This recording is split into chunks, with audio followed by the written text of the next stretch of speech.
मदनी के जिहादी वाले बयान पर मचा हंगामा तो खुद आए मीडिया के सामने। ऐसा बना दिया कि जैसे बस मुसलमान है तो जिहादी है और जिहादी है तो मतलब फसादी है।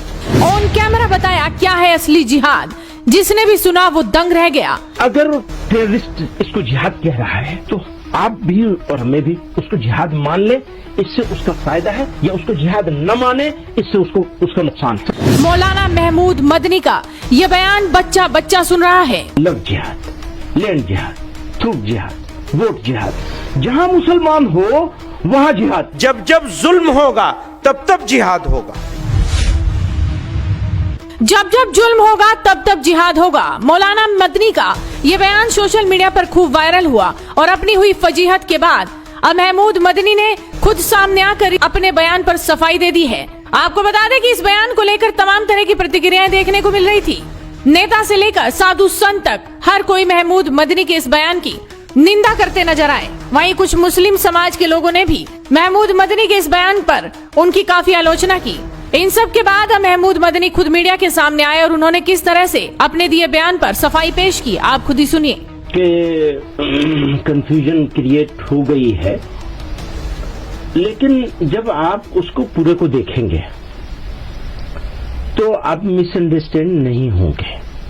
मिसअंडरस्टैंड होने से बचाना मेरी जिम्मेदारी थी और आप उस जिम्मेदारी को मैं पूरा नहीं कर सका, आप उसके लिए मुझे कसूरवार करार दे सकते हैं। लेकिन अगर आप पूरा बयान देखेंगे तो 3 बातें कही गई हैं। एक तो ये कि इंडिया में उस जिहाद को, जिहाद के कई माने होते हैं। मसलन खुद नबी सल्लल्लाहु अलैहि वसल्लम ने फरमाया जिहाद असगर से जिहाद अकबर की तरफ चलो। अकबर यानी सबसे बड़ा जिहाद।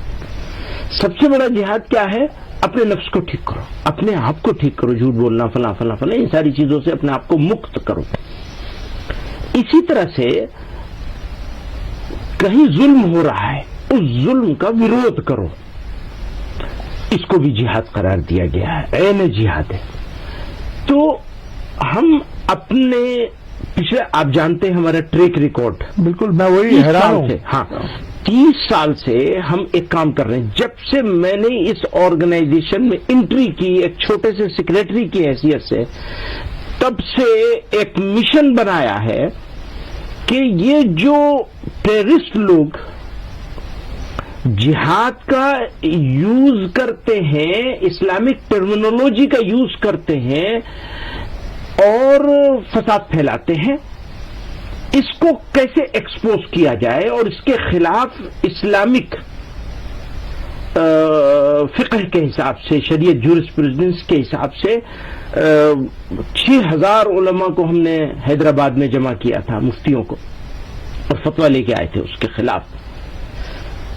और उसके बाद से लगातार इसके ऊपर काम कर रहे हैं। अब हो क्या रहा है? हम तो ये काम कर रहे हैं टेररिस्टों से लड़ना, जिसको हम असल जिहाद समझते हैं। मैं हमेशा कहता रहा हूं वो फसादी हैं, हम जिहादी हैं। आपने क्या किया? आपसे मुराद आप नहीं है। आपने क्या किया? पूरी मिनिस्ट्री ने, अब इसके ऊपर अगर लोग बैकफायर भी हो तो मुझे कोई इसकी परवाह नहीं है, मैं अपनी बात पर स्टैंड करता हूं, खड़ा हूं। पूरी मिनिस्ट्री ने, स्टेट्स की हो या सेंटर की हो, एक स्टैंड लिया है कि जब भी कोई बुरी चीज मुसलमानों से रिलेटेड आएगी तो उसको जिहाद से जोड़ेंगे। एक पवित्र शब्दावली है ये, और हमारा दायित्व है, कर्तव्य है, जिसको हम निभा भी रहे हैं। 30 साल से लड़ाई लड़ रहे हैं और उससे पहले भी लड़ाई लड़ी है। जब आजादी की लड़ाई आंदोलन शुरू हुआ था तो भी जिहाद आजादी कहा गया था उसे, आजादी का जिहाद।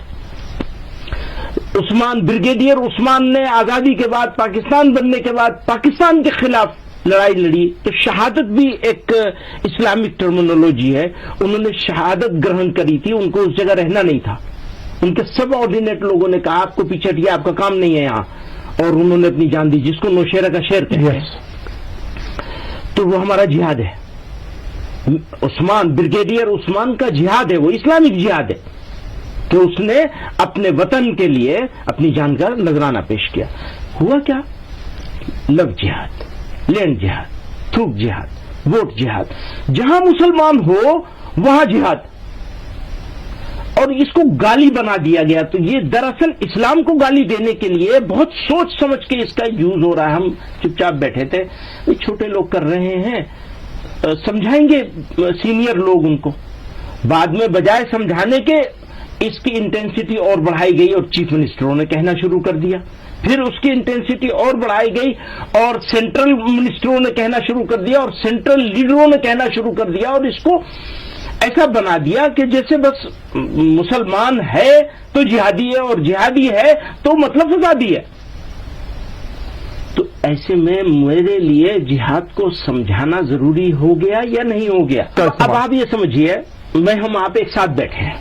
اتر پردیش, جہاں کبھی ادیوگ لگانے سے پہلے لوگ 10 بار سوچتے تھے, آج وہی پردیش بھارت کا نیا نویش گنتویہ بن کر ابھر رہا ہے. پردھان منتری نریندر مودی اور مکھیہ منتری یوگی آدتیہ ناتھ کی جوڑی نے یوپی کو نویشکوں کی پہلی پسند بنا دیا ہے. کبھی قانون ویوستھا کو لے کر بدنام اس پردیش میں آج شانتی, سرکشا اور استھرتا نویشکوں کا بھروسہ بنا رہی ہے. 2023 کی گلوبل انویسٹرز سمٹ میں یوپی کو 35 لاکھ کروڑ روپے سے زیادہ کے نویش پرستاؤ ملے, اور آج دیش کے سب سے بڑے ایئرپورٹ جیور انٹرنیشنل ایئرپورٹ سے لے کر defence corridor, Purvanchal express way, بندیل کھنڈ ایکسپریس وے, فریٹ کوریڈور جیسے پروجیکٹ یوپی کی تصویر بدل رہے ہیں. جہاں پہلے فیکٹریاں بند ہوتی تھی, آج وہاں Tata, Adani, Micron, Hitachi, I T اور ای وی کمپنیوں کی قطار لگی ہے. یوپی کے یواؤں کے لیے لاکھوں نوکریاں تیار ہو رہی ہیں. یوگی سرکار کی سنگل ونڈو سسٹم, ریکارڈ نیتی سدھار اور زیرو ٹالرنس پالیسی نے نویش کو آسان بنا دیا ہے, اور مودی جی کا وکاس کا ڈبل انجن یوپی کو سیدھے ویشوک آرتھک نقشے پر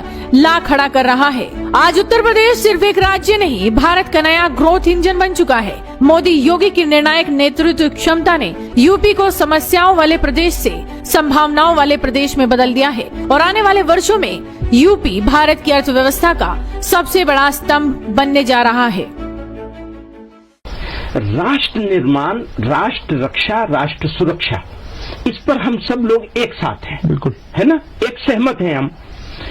اب جب ہم لوگ سہمت ہیں اس کے اوپر, بہت ہی باریک سی بات ہے نوین جی, اگر اس کو سمجھیں گے تو آپ کو سمجھانا, آگے بڑھانا آسان ہوگا.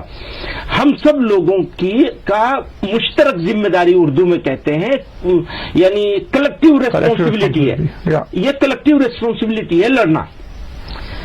اگر ٹیررسٹ اس کو جہاد کہہ رہا ہے تو آپ بھی اور میں بھی اس کو جہاد مان لیں, اس سے اس کا فائدہ ہے, یا اس کو جہاد نہ مانے, اس سے اس کا نقصان ہے. سر بھرم تو پھیلایا گیا نا.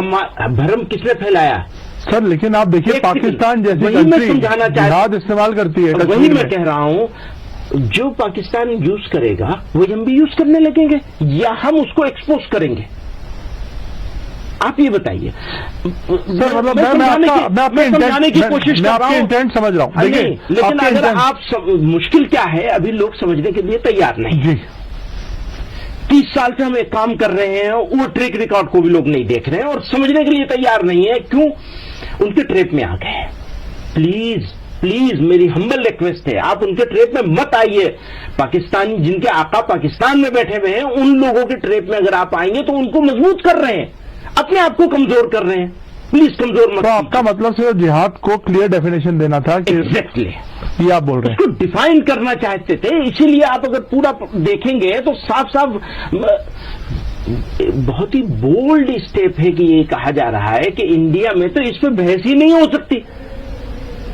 اس سے بڑا بولڈ اسٹیپ ہو نہیں سکتا کہ اس پر ڈبیٹ ہی نہیں ہو سکتی کہ جہاد یہاں ہوگا یا نہیں ہوگا.